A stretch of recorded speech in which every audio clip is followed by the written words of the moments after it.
when I was younger, my parents put me in karate, and after this karate class that I was in, there was always this like traditional samurai class, and I always thought it was neat, you know, all these dudes coming in all like decked out, and they had their swords, and they're doing all this like cool ritual stuff. So I think really early on that kind of sparked like this interest into the samurai culture.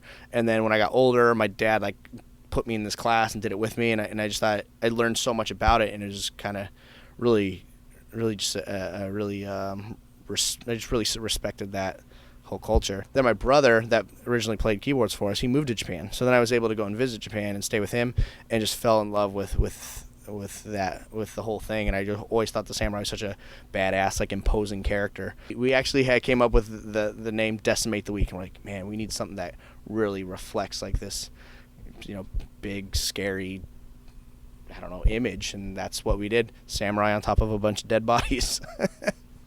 The samurai icon or imagery never meant to be the band's image, but it was just something that people responded to and we thought was cool, so we kept it going with merch. And then, you know, we brought it back for the Against the World album, and we are looking to bring it back for this new album as well, so we're keeping the samurai, keeping them alive. The mask thing, I don't know, that was just I got really into like special effects, makeup, and you know, and I had a buddy who is like a professional sculptor. He sculpted all this badass stuff, and he made that mask for me, and it was meant really originally just to be kind of like a cool like thing for pictures and stuff. And then I wore it on stage one time for our CD release show, since it had been in all the images, and I was like, oh, this is kind of fun, so I kept going with it, and then it got stolen, and I was like, okay, I guess that's the end of that.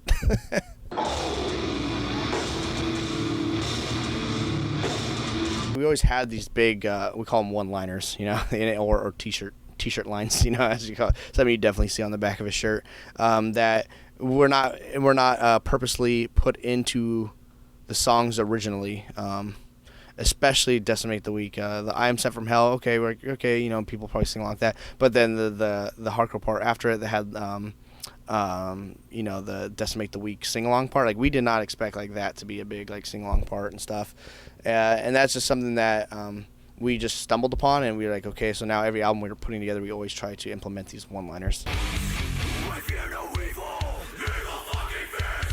We were young when we started writing the first music, and my brother happened to play keyboards.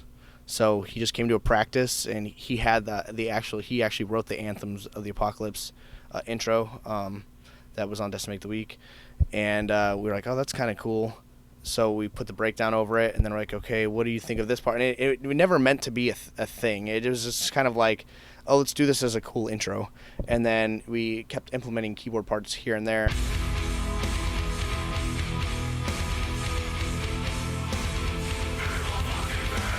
A lot of bands use keyboards. I guess it sounds very electronic, and we were always trying to go more symphonic, more, you know, big orchestral parts.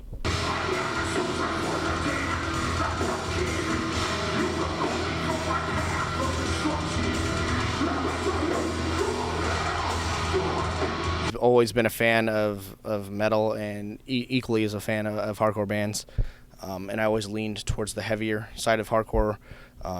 Hatebreed's one of my favorite bands, 100 Demons, you know, bands that had straight breakdowns in their stuff. I think it just came natural where we wanted to do this death metal sound, but we wanted to have not only breakdowns, but we wanted to have, you know, just hardcore parts that you know, that people could sing along to, and stage dive, and just had a lot of energy. And I think that was one of the things that really helped us create our Winds of Plague sound.